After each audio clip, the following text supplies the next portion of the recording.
Anthony Crimmins, StickStar Lacrosse, StickStar Report 2.0, live from the StickStar HQ at the Toca Training Center here in historic Carrollton, Texas. And today I'm joined by none other than Kyle Saunders. Kyle, what should we talk about today? Well, I don't want to talk about this hamstring cramp I got right as we started recording. That's what I don't want to talk about, but I think I just got past it. What do we want to talk about? Well, the last one we talked about, what? The Tuesday Top 5? Introduced the StickStar Report Tuesday Top 5. Westlake, St. Mark's, Southlake, Highland Park, Dallas Jesuit. I think now, all of that hinged on kind of pre-spring break, right? And what happened over spring break. But now I think we want to talk about the remainder of the season and these teams' schedules. Big question, because they're all playing insane schedules. Who has the toughest schedule remaining? The most insane schedule remaining out of all of these. There's a lot of qualifications for most insane schedule. You have the highest number of games left to be played, right? Which can also be a little misleading. Who wins that? Well, it's up for debate. The Woodlands has 13 games remaining, regular season games. Yep. Now, that doesn't take into account the I believe they play like a Houston City championship, right? I don't know if they play it or not, or if they just anoint one based on the regular season. I think last year they did. I could be wrong, but I know they have. Somebody let us know in the comments. Let us know. Yeah, let us know the breakdown. I also think that that's how it goes down in Austin. Yeah. And Austin, they definitely have like a reshuffling and a tournament based on your regular season, or they have in years past, which never made a lot of sense to me. Yeah, you're just like redoing it. You're redoing it, and I'm not real sure what the regular season games mean. Right. If at the end you just have to be in the tournament and then redo it all, right? But right. We digress. So there's that, right? There's the remaining number of games. Then there's the ESD and St. Mark's, right? In addition to their remaining number of games, they're going to have to play the SPC tournament. Right. And St. Mark's has 10 games left. Right. And ESD has 11. Right. So that's at least, another 3, maybe 4, right? So then you have the number of top, I would say, 7 quality teams that you're playing in this this next period, right? And then finally, the number of ridiculous out-of-conference opponents that you're playing. And by out-of-conference, I mean out-of-state opponents that are coming in town to play. So that's a lot, right? And I would say that at the end of the day, Highland Park, arguably, and this is up for debate. I might change this here in just a little bit. Highland Park arguably has the most insane schedule of everybody.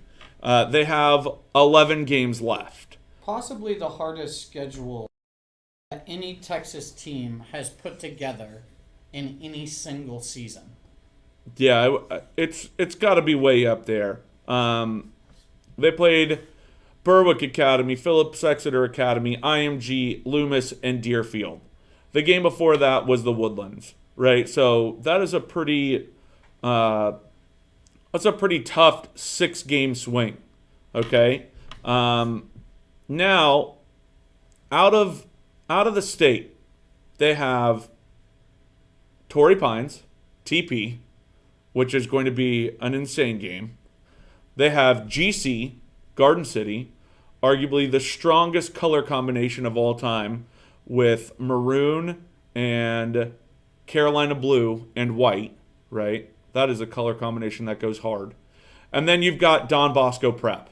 Okay, in addition, Highland Park also plays Southlake, Jesuit, St. Mark's, and ESD. Last game of the season.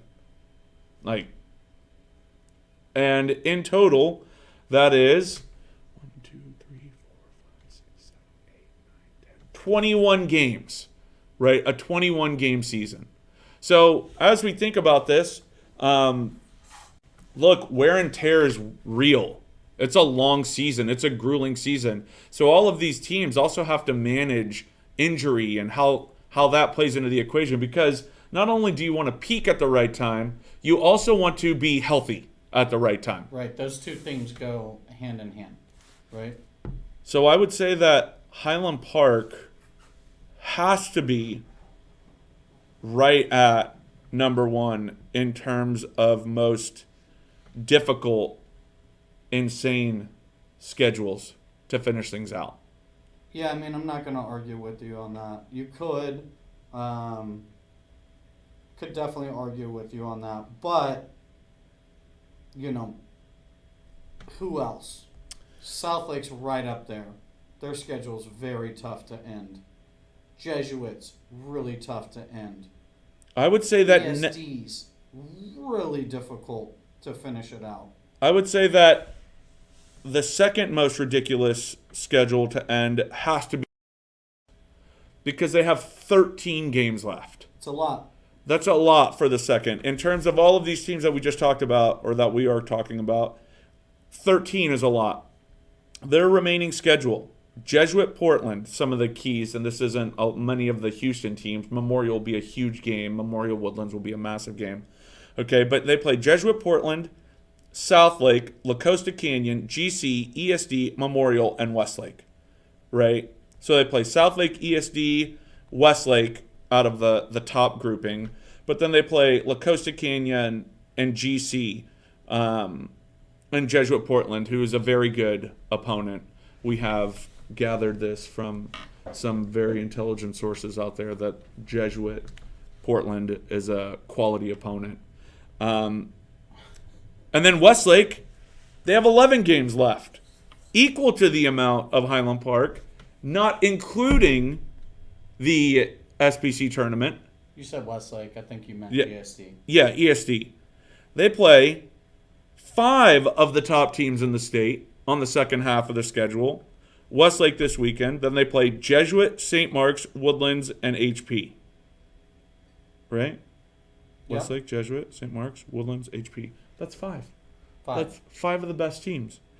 Right? So And they still have some out of conference stuff, right? that's right. Out They of state. play St. Albans. I would say that their out of conference is one of the easier ones across the board. They play St. Albans, and they play Blue Valley Southwest. Out of Kansas. Right.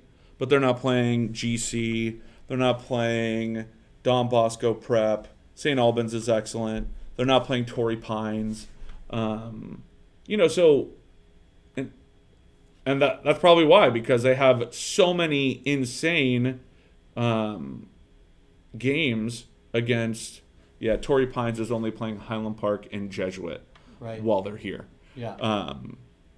So, but in terms of playing the top, the top 7 teams, they're one of those teams. They already played, Southlake, so they're playing all the other ones.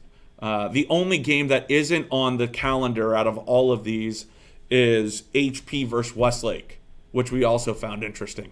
Yeah. Right? Because Westlake came up to Highlander last year and knocked them out of the playoffs at their place, and then they were told to leave while they were celebrating. So probably makes sense that they don't play during the regular season this year. Maybe mix it up in the second season. Yeah. I mean, and then you look at Southlake's schedule too, right? Like, Southlake's remaining schedule is no joke, right? They have 8 games left. right? Played 9, so they've had like 17 total, which is great. But here, and we'll learn a lot about Southlake this weekend, right? They've got St. Albans on Saturday, and then they play Westlake Sunday. And then they follow that up with Woodlands HP, Don Bosco, and then the Blue Valley Southwest group out of Kansas. And finally, the Dallas Jesuit game, which is, for the first time that I can remember, a very, very big game for the Class A West up here in the North District, right? If they can somehow get that game, then it would be the top team for 2023 coming out of the regular season for the first time ever. Which is huge when you get into tourney time. Yeah. Like, you want the bye. Like, you want to be one of the top seeds. So then you look at, like, as you talk about the scheduling, right, the formula to building a great schedule. And I think that whereas, sometimes you can schedule a lot, sometimes less is more, right? And I think that Coach Burke at Westlake, his first year in Texas, he scheduled 20 games. They did spring break. They've done all these things. This year, that's not what it looks like. After they get through this weekend where they play ESD and Southlake, they play Jesuit Portland, and then they play the Austin teams. They play Austin, LT, Drip, the Tiger Pack, and then their last game, they play the Woodlands, right? So out of all of the teams, they play 3 great Texas opponents, but they get a lot of that out of the way this weekend, right? Prior to the break, they played Kincaid Memorial. That's 5. 12-game season. No spring break, right? Yeah, totally different way of doing it. A little bit out of phase. Right. A little different, which is interesting. Right. Right? Teams that have been out of phase in the past, in terms of their scheduling, Highland Park used to do it all the time. They kind of started late, right? Looked to peak at the right time. That doesn't mean that these other ways of doing it are bad. It's just different. And it's really interesting to see that Westlake has gone this route. Another interesting thing about Westlake, I think, is that Coach Burke understands the value of box in his program's development. They played in a box league this fall at pretty much all ages. They played in our tournament a couple years ago. So, they're going to be a tough out regardless of only having 12 games. And I think that you're going to see them with fresh legs in May when it's really hot on turf come tourney time. Yeah, I mean, there's a lot of games out there that these kids are playing, right? And, they're kids. They can handle it. But it does take a toll. And we'll know a lot more about Westlake after this weekend, which is exciting. The next time we do this, right, we will have a great understanding. We'll have a ton of insight. I think the boxing is crucial for Westlake. StickStar, Texas Box Leagues, are going to be ramping up here in the not-so-distant future. We'll have our youth leagues Mondays in May, and then we'll have the critically acclaimed Texas Box League men's, where current college kids, rising seniors, and men all compete. What year is this? This will be year 3, I believe. Year 4. Year 4. Year 4. Yeah. Started right out of the pandemic. Right. Right when the world opened back up. Right. It was like flying a plane through turbulence. Yeah. Yeah. And we made it. Yeah. And we started something amazing, and we started it during the pandemic, which is pretty unbelievable. And the Vultures are the defending champs. All of the registration information will be coming up soon. That's a shameless plug by us, but we can do that because it's a StickStar report. Yeah, StickStar report, Texas Box League's coming out soon. That's the breakdown of the schedules. Super excited for this weekend's games up here in Dallas. Westlake versus ESD is going to be a massive one, and Westlake Southlake. Stay tuned to StickStar Report 2.0. I'm going to be out at the Westlake ESD game covering that thing. We'll have a recap article for all of you imposters out there on the internet that like to jack our content. But yeah, you guys stay tuned, and we'll keep bringing this stuff to you. If you would, please like and subscribe and share our content. We'd greatly appreciate it. If you want to support the report, head on over to stickstarapparel.com. Pick yourself up a wonderful piece of headwear. And for Kyle Saunders, I'm Anthony Crimmins, and we'll see you real soon. Thanks so much.